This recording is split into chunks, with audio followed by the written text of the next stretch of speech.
बिस्मिल्लाहिर्रहमानिर्रहीम। Ninth class mathematics की नई बुक की एक्सरसाइज नंबर 1 के साथ मैं हूं नवीद मिराज। स्टूडेंट्स, आज हम इसका क्वेश्चन नंबर 2 करने जा रहे हैं और ये क्वेश्चन हमारे पास है कि represent the following on the number line. कि आपने इस क्वेश्चन के जो स्क्वायर रूट 2 है इसको नंबर लाइन के ऊपर रिप्रेजेंट करना है। देखिए, नंबर लाइन का बनाने का जो तरीकाकार है वो हमने छोटी क्लासेस में भी सीखा हुआ है कि नंबर लाइन क्या होती है। बेसिकली एक ऐसी लाइन होती है जिस पे हम जो है सेट ऑफ रियल नंबर्स को रिप्रेजेंट कर रहे होते हैं। तो आपने जस्ट एक लाइन ड्रॉ करनी है और उसके ऊपर हमने क्या कर देना है, ये एक इक्वल डिस्टेंस के ऊपर। तो इक्वल डिस्टेंस का तरीकाकार तो ये भी होता है कि आप स्केल रख लें अपने पास और स्केल से जो लाइन लगाएं उसके ऊपर आपने ये जो है लाइक ये 3, मेरा ये पॉइंट 3 आ रहा है तो 3 पे एक डॉट लगा दें, 4 पे एक डॉट लगा दें and so on left right पे। अब 3 को मान लें कि ये इसको नाम दे दें आप 0 का, तो ये इस तरीके से 0 1 2 3 की इस तरफ 3 नंबर, 3 की इस तरफ भी 3 नंबर। तो ये depending upon the nature of the question you can mark the different marks on your number line. तो ये इक्वल डिस्टेंस के ऊपर हमने ये निशान लगा लिए और निशान लगा लेने के बाद अब हमारा जो क्वेश्चन है, देखें, सिंपल नंबर नहीं है बल्कि ये एक इरेशनल नंबर है। 2 एक जो है परफेक्ट स्क्वायर नहीं है, उसका जब स्क्वायर रूट लेते हैं तो ये क्या आता है, हमारे पास आंसर इरेशनल नंबर आता है। तो अब आपने इस इरेशनल नंबर को भी नंबर लाइन के ऊपर रिप्रेजेंट करना है।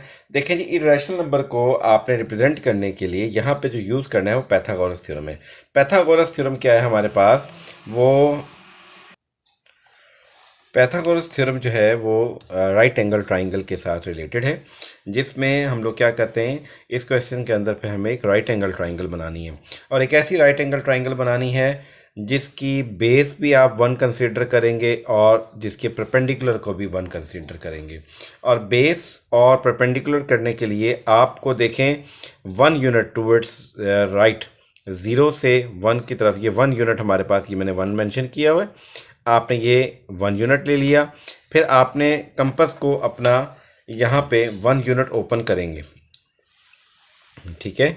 ये 1 यूनिट आपने कंपास को यहाँ पे ऐसे 1 यूनिट तक ओपन कर लिया। 1 यूनिट से मुराद है कि यहाँ पे सेंटीमीटर ले रहे हैं, इंच ले रहे हैं, जो भी आप यूनिट यूज़ कर रहे हैं, what ever the unit is, वो आपने सेम यूनिट रखना है। अच्छा, उससे पहले आपने क्या करना है, अपने प्रोटेक्टर की मदद से आपने, क्योंकि 0 से 1 बेस ले ली, और उसके बाद आपने इस 1 से के ऊपर इसको 1 वाली जगह पे इसको ओरिजिन मानकर ये अपने प्रोटेक्टर को रखना है, ठीक है। और प्रोटेक्टर को रखने के बाद आपने ये यहाँ पे 90 डिग्री का एंगल बनाना है, डॉट लगा देंगे। डॉट लगाने के बाद स्केल की मदद से आपने एक यहाँ पे परपेंडिकुलर ड्रॉ करना है, ठीक है, जितनी मर्जी लेंथ का ड्रॉ कर लें। उसके बाद अब क्योंकि आपको जो ट्राइंगल बनानी है उसमें जो परपेंडिकुलर लेना है उसकी जो लेंथ है वो है 1 यूनिट। तो आपने ये जो कंपास अपना 1 यूनिट खोला है, अब 1 पे रख के यहाँ एक आर्क ड्रॉ करेंगे तो ये टोटल लेंथ, ये B से लेकर C तक जो मैंने नाम दिया, ये 1 यूनिट आ गई। ये काम कर लेने के बाद ये बता रहा है कि ये हमारे पास बेस बन गई √2 के लिए और ये हमारे पास परपेंडिकुलर है। अब इसको अब हम देखें, अगर इस पॉइंट A को C से ज्वाइन कर दें अगर आप, तो ये हमारे पास इस राइट एंगल ट्राइंगल का हाइपोटेन्यूज है, ठीक है। अब ये हाइपोटेन्यूज की जो मेजरमेंट है वो अब हमारा टारगेट है कि पाइथागोरस थ्योरम को यूज़ करके आपने इस हाइपोटेन्यूज की वैल्यू निकालनी है। और वो देखें, मैंने यहाँ पे ये वैल्यू निकाली भी है आपके लिए। वहाँ आपने लिखना है कि यूजिंग द पाइथागोरस थ्योरम, और इस राइट एंगल ट्राइंगल ABC के अंदर ये हमारा टारगेट है कि AC की लेंथ फाइंड आउट करें, मेजरमेंट निकालें। तो आपको पता है कि हाइपोटेन्यूज का स्क्वायर इक्वल होता है बेस स्क्वायर प्लस परपेंडिकुलर का स्क्वायर। यहाँ बेस मैंने क्या ली है, 1 यूनिट ली है, और परपेंडिकुलर भी क्या लिया है मैंने, 1 यूनिट। तो 1 + 1 और 1 का स्क्वायर प्लस 1 का स्क्वायर, AC का स्क्वायर हमने फाइंड आउट कर रहे हैं। तो जनाब 1 + 1 तो हो गया 2, AC का स्क्वायर इक्वल टू 2 आ गया। अब यहाँ पे पहुँचकर देखें, स्क्वायर रूट लेंगे तो हमारे पास वैल्यू आ रही है AC की, यहाँ स्क्वायर रूट से कैंसिल और 2 का स्क्वायर रूट 2 रूट आ जाएगा, ठीक है, क्लियर। अब आप क्या करेंगे जी, इसमें हमारे पास देखेंगे कि ये जो है AC लेंथ ये √2 के इक्वल है। अब आप क्या करेंगे, लास्ट में यहाँ पे नीडल पॉइंट A के ऊपर रखेंगे ठीक है। अब क्योंकि ये जो लेंथ है ना हमारे पास है √2 के इक्वल, और आपने √2 को बनाना है नंबर लाइन के ऊपर। ये तो नंबर लाइन नहीं है ना, नंबर लाइन तो ये पड़ी हुई हॉरिजेंटली। तो आप क्या करेंगे, यहाँ ए पे रखेंगे नीडल को और इसको पॉइंट सी तक ओपन करेंगे। तो इसका मतलब ये जो हमारा इस पर कंपस ओपन हो गई है, ये √2 के इक्वल कंपस ओपन हो गई है। अब आपने ओ पॉइंट पे रखेंगे और देखें यहाँ एक आर्क नंबर लाइन के ऊपर ड्रॉ करेंगे। इस आर्क ने इस नंबर लाइन को जिस पॉइंट पर इंटरसेक्ट किया उसको मैंने नाम दे दिया है पॉइंट डी का। तो इसका मतलब ए से लेकर डी तक की वही लेंथ होगी जो ए से लेकर सी तक की है, क्योंकि जो लेंथ ए सी की है वही लेंथ ए डी की है, क्योंकि कंपस आपने उतना ओपन किया है। और ए सी की लेंथ कितनी है, अभी पाइथागोरस थ्योरम से पता चला था कि ये लेंथ हमारे पास √2 के इक्वल है। It means that A to D, तो डी पॉइंट ये हमारे पास किसको रिप्रेजेंट कर रहा है, √2 को। ठीक है, और इसका प्रोसीजर भी आप ज़रा बेहतर है कि लिख दीजिएगा। वो लिखेंगे, now draw an arc of radius equal to measure side AC on the number line which intersects the number line at point D, और so AD equal to 2, और the point D हम ये कह सकते हैं कि ये हमारा जो point D है ये किसको रिप्रेजेंट कर रहा है, ये point D √2 को रिप्रेजेंट कर रहा है। अच्छा, अब हमारे पास जी इसका जो पार्ट नंबर 2 है, वहाँ हमने जिस नंबर को नंबर लाइन के ऊपर रिप्रेजेंट करना है वो नंबर है √3 है। पहले जो सवाल किया था वो था √2, और अब जो हम कर रहे हैं वो है √3। वो भी हमारे पास परफेक्ट स्क्वायर नहीं था √2, और 3 भी एक परफेक्ट स्क्वायर नहीं है, इसलिए इसका जो स्क्वायर रूट आएगा वो भी इरेशनल नंबर होगा। यानी कि इस क्वेश्चन में भी आपने एक इरेशनल नंबर को नंबर लाइन के ऊपर रिप्रेजेंट करना है। फॉर दिस हम लोग क्या करेंगे, देखें इसमें से आधा सवाल तो वही है जो अभी हमने पार्ट 1 में किया, वही सारे स्टेप्स हैं, वही सारा प्रोसीजर रिपीट करेंगे। उसके बाद चंद एक स्टेप्स डिफरेंट आएंगे और ये हमारे पर √3 फिर नंबर लाइन के ऊपर रिप्रेजेंट हो जाएगा। तो पहले तो इसको समझते हैं कि √3 को हम किस तरीके से लिखेंगे। देखें जी, √3 की खातिर अब ये क्वेश्चन क्योंकि √3 का है, इसमें आपने जो राइट एंगल ट्राइंगल बनानी है, जो आपका टारगेट होगा, उसमें बेस आपने √2 लेनी है। ठीक है, और परपेंडिकुलर को उसी तरीके से आपने 1 यूनिट कंसीडर करना है। और तो उसके बाद ये तमाम वैल्यूज जब आप पाइथागोरस थ्योरम में अप्लाई करेंगे तो हमारे पास हाइपोटेन्यूज का जो आंसर आएगा वो √3 आएगा। किस तरीके से आएगा अभी हम इसके क्वेश्चन को करके देखते हैं जी। ठीक है, तो क्योंकि देखें ये अगर आप इसके बेस मान लें √2 को, तो √2 बेस का स्क्वायर परपेंडिकुलर का स्क्वायर, जब ऐड करेंगे स्क्वायर रूट से कैंसिल 2 आएगा, 1 का स्क्वायर 1 आएगा, 2 + 1 करेंगे तो ये हाइपोटेन्यूज का स्क्वायर आएगा। स्क्वायर रूट लेने पे हमारे पास हाइपोटेन्यूज का आंसर क्या आ रहा है, √3 आ रहा है। तो इसका मतलब आपने जो राइट एंगल ट्राइंगल बनानी है उसके लिए आपको बेस √2 की निकालनी है, और √2 की बेस अभी हमने जो क्वेश्चन किया वही सारे स्टेप्स बनाएंगे।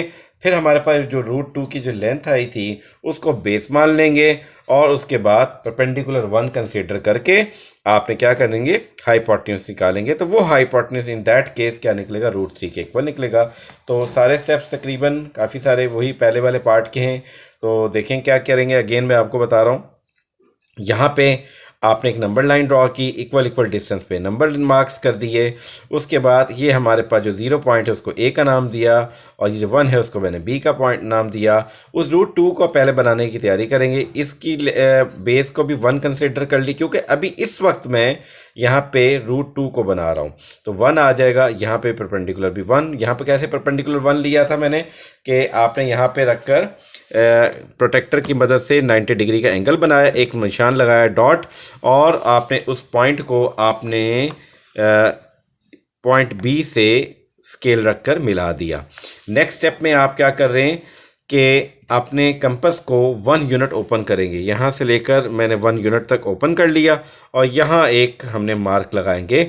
तो ये जो हमारा जो लेंथ आएगी परपेंडिकुलर की वो आ जाएगी 1 और 1 अगेन 1 का स्क्वायर + 1 का स्क्वायर, ये √2 के इक्वल आएगा, क्योंकि जो कि हमारा हाइपोटेन्यूज बनाया था हमने पार्ट नंबर 1 में। ठीक है, अब यहाँ पे काम कर लेने के बाद ये जो लेंथ आई थी ये √2 के इक्वल है। ठीक है, बेशक ये नंबर लाइन के ऊपर नहीं है। अब क्योंकि हमने तो फर्दर इस क्वेश्चन को करना है √3 के लिए, तो √3 के लिए अब मैं क्या करूँगा, इसमें देखें ये मेरा प्रोटेक्टर है, और इस प्रोटेक्टर को मैंने यहाँ पर रखना है, और इस पॉइंट सी को इसका ऑरिजिन मान लूँगा, और नंबर लाइन के ऊपर इस तरीके से मैंने इसको ऑरिजिन मान के रख देना है। ठीक है, और यहाँ पहुँचने के बाद अब जैसे मैंने पॉइंट बी पे पहले एक डॉट लगाया था, 90 डिग्री का एंगल बनाया था, सेम ऐसे ही यहाँ पर भी 90 डिग्री का एंगल के लिए एक डॉट लगाएंगे। अब ये जो डॉट आया, ये आपको ब्लैक कलर का डॉट नज़र आ रहा है। आपने क्या करना है, इस पॉइंट को इस पॉइंट सी से मिलाएंगे, जितनी मर्जी लेंथ बना लें। फिर इसमें से हमें जो रिक्वायर्ड है कि हमने क्या करना है, यहाँ पर लेना है 1 यूनिट परपेंडिकुलर के तौर पे। तो आपने 1 यूनिट कंपास ओपन कर लेंगे, 1 यूनिट अगेन यहाँ से मेजर कर लें बेशक, और यहाँ पॉइंट सी पे रख के आपने एक आर्क ड्रॉ करेंगे। जैसे ये आर्क ड्रॉ होगी, इस आर्क ने जो हमारी जो परपेंडिकुलर लाइन है जिस पॉइंट पर इंटरसेक्ट किया, उसको मैंने डी पॉइंट का नाम दे दिया। तो अब आपने ओ को डी से ज्वाइन कर दिया। अब ये जो ओ को डी से ज्वाइन कर दिया, और हमारे पास ये जो आंसर आया है, ये वाला जो ओ डी की लेंथ है, ये हमारा इस ट्राइंगल ओ सी डी, जो कि राइट एंगल ट्राइंगल है, ओ सी डी की ये हाइपोटेन्यूज है। ठीक है, और यही इसी को जब आप पाइथागोरस थ्योरम से अभी हमने सॉल्व किया था, तो इसका आंसर निकला था √3 के इक्वल।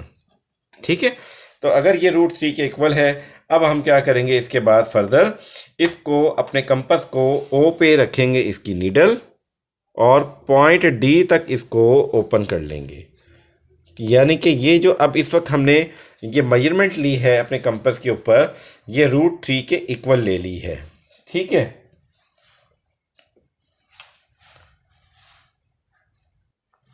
तो अब मैं क्या करूँगा जी, इस पॉइंट ओ पे रखूँगा, और क्योंकि अब मुझे जो √3 की मेजरमेंट चाहिए, जो लेंथ चाहिए, वो नंबर लाइन पे, तो इसको नंबर लाइन को मैं इंटरसेक्ट करूँगा। ठीक है, ये जो नंबर लाइन को इंटरसेक्ट किया, इसने जिस पॉइंट पर इसको इंटरसेक्ट किया है, वो पॉइंट हमारे पास डी तक मैंने नाम दे दिया था। अब इसको मैंने पॉइंट ई कह दिया, और यही ई पॉइंट बेसिकली क्या कर रहा है, हमारे पास यहाँ पर ही हमारा जो रिक्वायर्ड √3 लेंथ है वो यहाँ पे रिप्रेजेंट हो जाएगी। तो ये point E is basically representing the √3, और यही हमारा टारगेट था। अच्छा, नेक्स्ट नंबर देखें, हमारे पास 4 होल 1/3 है, और इसको भी नंबर लाइन के ऊपर रिप्रेजेंट करना है। तो ये जो नंबर है 4 होल 1/3 बता रहा है कि ये 4 से आगे वाला नंबर है। तो 4 से आगे वाला नंबर बनाने के लिए आपने 4 के नेक्स्ट नंबर कौन सा होता है, 5। तो 4 और 5 के दरमियान डिनोमिनेटर को देखें 3 लिखा हुआ है, तो 4 और 5 के दरमियान 3 इक्वल पार्ट्स कर देंगे आप। तो हम देखें 3 इक्वल पार्ट्स करने के लिए 4 और 5 के दरमियान 2 निशान लगाएंगे, इक्वल, ये अंदाजे से ही लगाएंगे आप। तो इक्वल डिस्टेंस के ऊपर आपने 2 निशान लगा दिए, और ये जैसे ही 2 निशान लगाए तो देखिए यहाँ से लेकर यहाँ तक एक पार्ट हो गया, यहाँ से लेकर यहाँ तक दूसरा पार्ट, और ये हमारे पास तीसरा पार्ट। यानी कि 4 और 5 के दरमियान जो हमारे पास लेंथ है, उसको 3 इक्वल पार्ट्स में आपने डिवाइड कर दिया। और यहाँ पे ये बता रहा है 4 होल 1/3 का मतलब है कि आपको इसका फर्स्ट पार्ट, 3 में से फर्स्ट पार्ट ही चाहिए। तो 4 से नेक्स्ट नंबर देखिए, पहला हिस्सा यहाँ बन रहा है, तो ये हमारे पास यहाँ पर आप बताएंगे कि ये नंबर 4 1/3 को रिप्रेजेंट कर रहा है। ठीक है, इसी तरीके से नेक्स्ट पार्ट नंबर 4 में देखें, यहाँ पे है -2 होल 1/7। -2 बता रहा है कि -2 और -3 के दरमियान ये हमारे पास पड़ा हुआ है। तो आपने यहाँ पे -2 और -3 के दरमियान डिनोमिनेटर देखें 7 है, तो 7 इक्वल पार्ट्स में डिवाइड करेंगे, ये बनेगा जी 1 2 3 4 5 6। तो अगर आप 6 मार्क्स लगाएंगे तो 7 इक्वल पार्ट्स बन रहे हैं हमारे पास। ठीक है, और -2 होल 1/7 बता रहा है कि ये टोटल जो 7 पार्ट्स बनाए हैं, इसमें से जो फर्स्ट पार्ट है ये आपके पास आंसर है। तो ये पहला पार्ट ये पड़ा हुआ, यहाँ लिखेंगे -2 whole 1/7, this is our answer. ठीक है, नेक्स्ट पार्ट नंबर 5 देखें, ये हमारे पास है 5 होल 1/8, 5 होल 1/8। तो 5 को अगर 8 पे डिवाइड करें तो 0 पॉइंट समथिंग आंसर आएगा। तो ये जो जब न्यूमिनेटर छोटा हो और डिनोमिनेटर ग्रेटर हो, तो ये बात जाहिर करती है कि 0 से ये इसका जो है जो क्वोशंट है वो स्टार्ट होगा आंसर।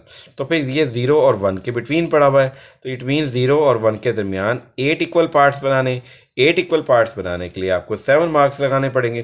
तो 7 इक्वल निशान लगाने के बाद तो यहाँ देखें ये 5th नंबर पे आएगा हमारा आंसर। तो आप यहाँ से गिनती शुरू कर दें, 1 2 3 4 5। तो ये 5/8 इस जगह पे पड़ा हुआ है। ठीक है, नेक्स्ट पार्ट मेरे पास है 2 होल 3/4। तो 2 होल 3/4 के लिए गौर से देखिए कि ये बता रहा है कि ये 2 से आगे वाला नंबर 2 और 3 के बिटवीन पड़ा हुआ है। ठीक है, तो 2 और 3 के बिटवीन आपने 4 इक्वल पार्ट्स बनाने। 4 इक्वल पार्ट्स बनाने के लिए अगेन आपको 3 मार्क्स लगाने पड़ेंगे। तो हम देखें 2 और 3 के दरमियान 3 निशान लगाएंगे, तो ये 1 2 3 4 पार्ट्स बन गए।